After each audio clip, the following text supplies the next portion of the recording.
Alright, so this is going to be another movie review. This one's called Dillinger, 1945. Giving this 1 out of 5 stars. I hate this flick. It's going to be another Adrian mentioned. Um, it's a Monogram 1945 movie that was nominated for 1 Oscar. Gets a very high 6.6 out of 10 on IMDb. 1,712 ratings, which is quite high for Monogram flick. Robert Mitchell wanted the lead role, but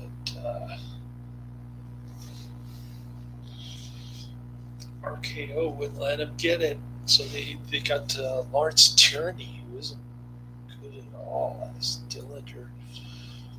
And the stuff he does in the movie, like making a wooden gun and pulling it out on the jail guard. That I don't remember from any of the Dillinger movies that I've seen. Uh,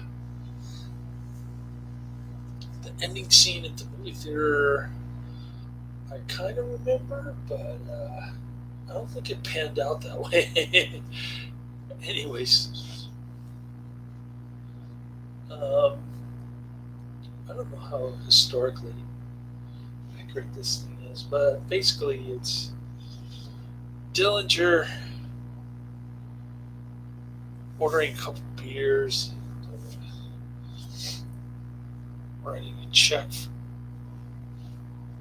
for like $2, which is equivalent of $20 in today's money. But I guess he was in a speakeasy because it was in 1929 during Prohibition.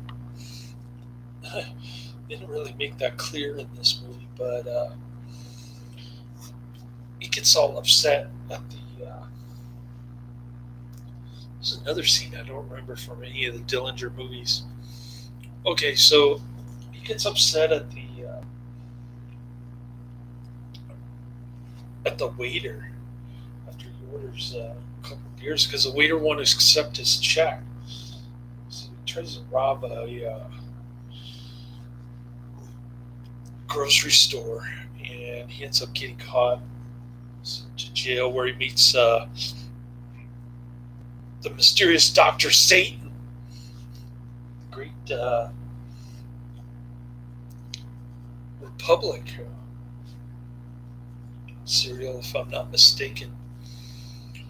Gosh, I haven't seen that for like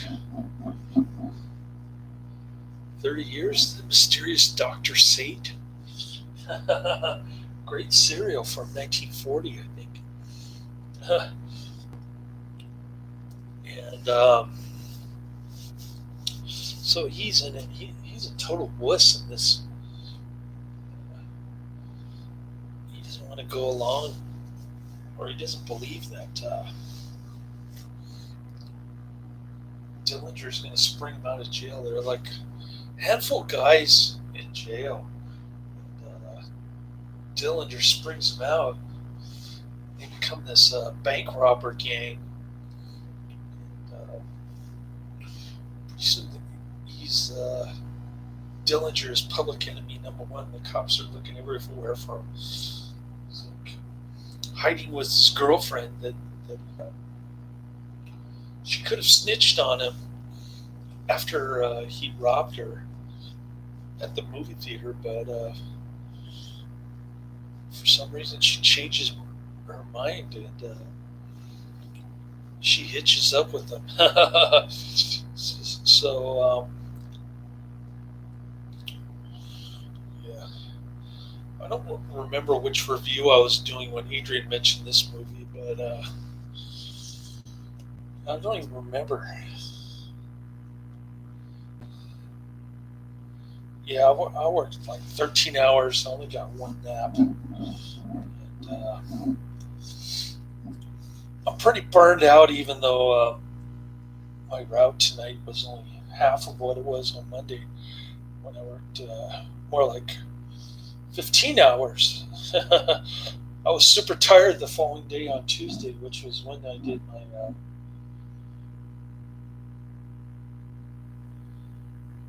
I don't think I did any reviews, man, on Tuesday, but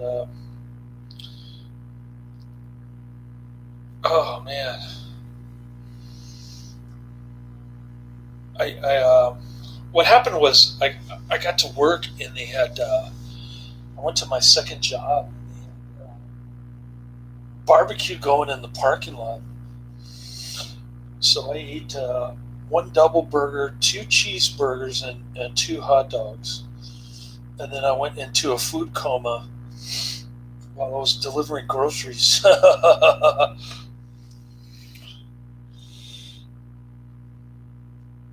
Anyways, yeah, of course, this movie's in glorious black and white, but just couldn't get into it much. Thanks for mentioning it, though. 3 years ago, I finally got around to watching it. And I don't remember what movie I was reviewing when you mentioned this one. 1945 Monogram. His story is written in bullets, blood, and blondies. That's what it says on the movie poster. It's a pretty cool looking movie poster, I have to admit. But, I think this movie's overrated, in my opinion. Cool. Well, Adrian's in the chat room. I wasn't expecting to see him, but it is daylight. I wonder when daylight savings time starts, and I can actually see at 7 o'clock at night. I can see stickers on the boxes that I'm delivering. Inaccurate and clumsy.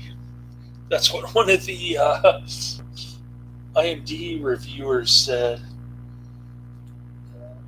Lawrence Tierney was in Reservoir Dogs and Seinfeld.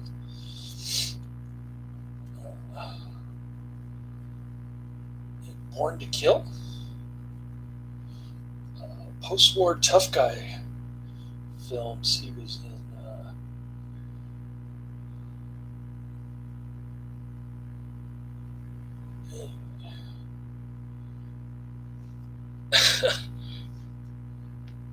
Yeah, he meets yeah,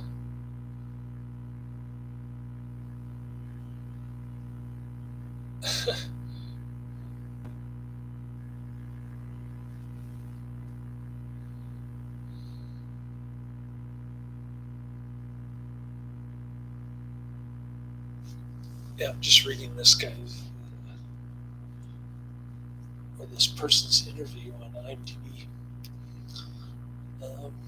Title's kind of interesting. Inaccurate and clumsy.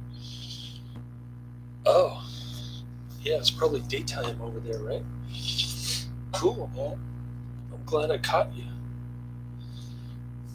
Oh, I was going to show you the Discord. I'm glad you're here. Check this out. All right. First up is Dillinger, 1945. There it is. It's kind of similar to the movie poster, at least the coloring. Cool. Nice little DVD.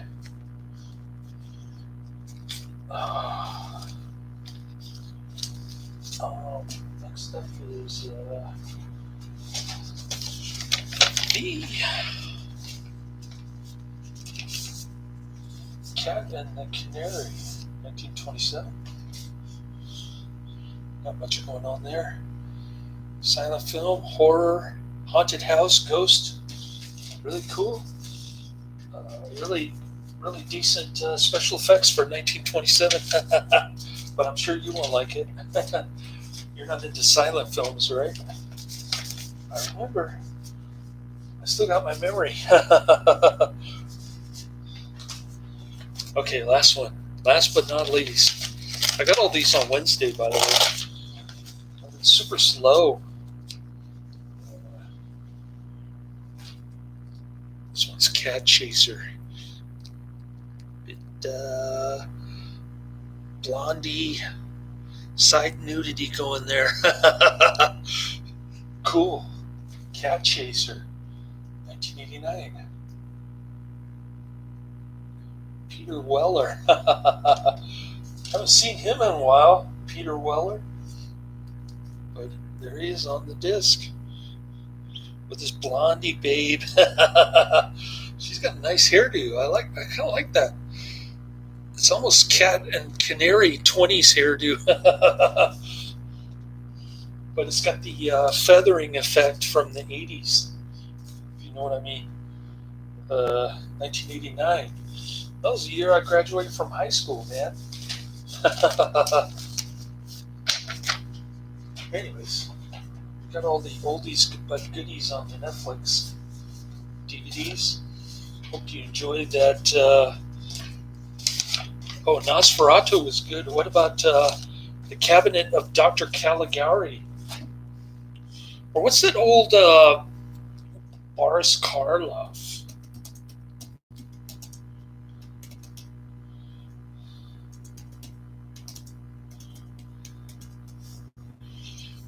There's no Boris Karloff film from 1926 called The Bells with Lionel Barrymore and Boris Karloff, another good one. I tried watching The Cabinet of Dr. Caligari with my mother one time, and she said, "Oh, this is not my kind of movie." Yeah, I guess not. It's about an insane person who's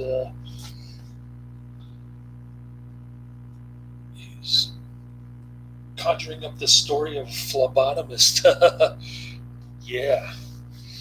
It's got the German expressionism going there. I think Cat and the Canary has some of that weird kind of 1927 special effects. The Bells is another good one. Lionel Barrymore or Boris Karloff. It's on YouTube if you want to see it. Pretty cool stuff. The Bells. Anyways, I'm loving Cat and the Canary.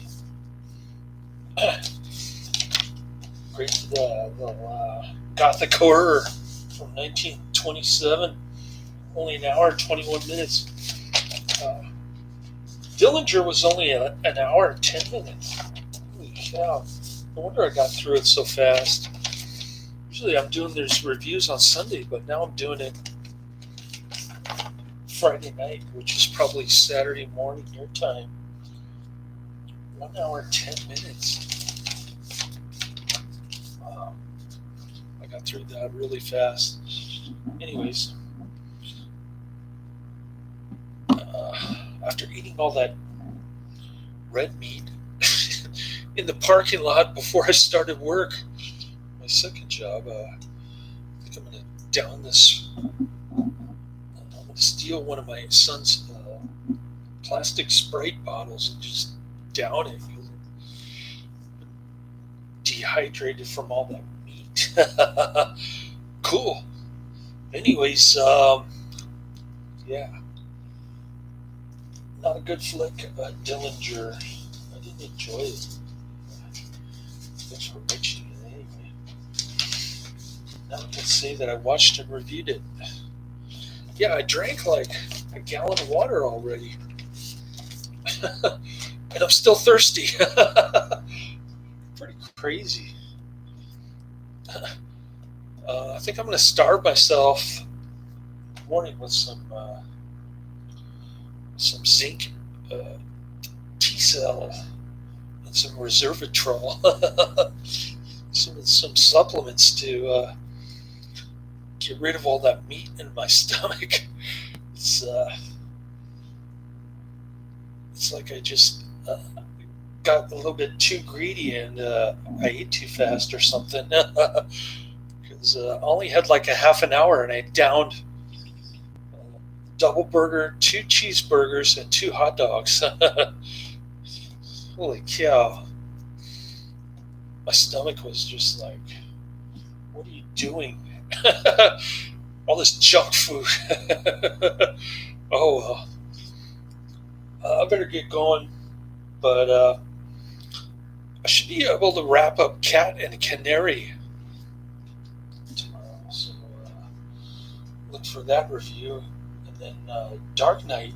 Oh yeah, I was watching Karate Man's recommendation. Jeff Speakman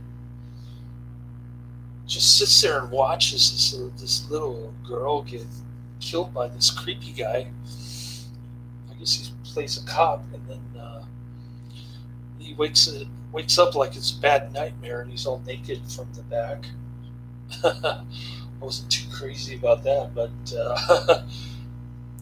that's about all I've seen. Like the first 5-10 minutes of Dark Knight. Jeff Speakman, who's great, and what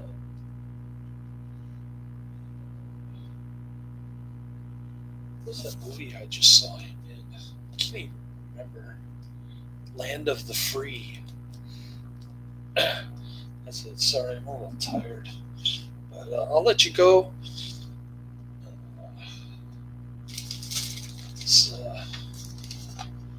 What was I going to say? Oh, I bought some Ultra Bear ETF. It's called Direxion Daily Financial Bear, 3 times shares. 300% the inverse of the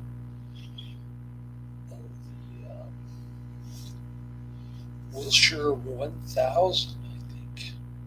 And, it was up 5%, then it was down 5%. It's like a roller coaster, but I think I'm gonna buy up some more of that. Once I get my stimmy check, my 2 paychecks next week, I'm gonna load up on the Ultra Bear ETFs. Cool, because I think Joe Biden and the Democrats are going to flush the economy down the toilet like they did when Jimmy Carter was president back in the late 70s. But it'll be 100 times worse than that. So, anyways, got a little insurance policy against that in my Robinhood account. So, still haven't hit my financial goal for last year, which was 10,000 in my Robinhood. I only got like 9,000 or something. But next week I should be able to hit it. Only a little over 2 months late on hitting my financial goal. So, anyways, I'll let you go. Laters.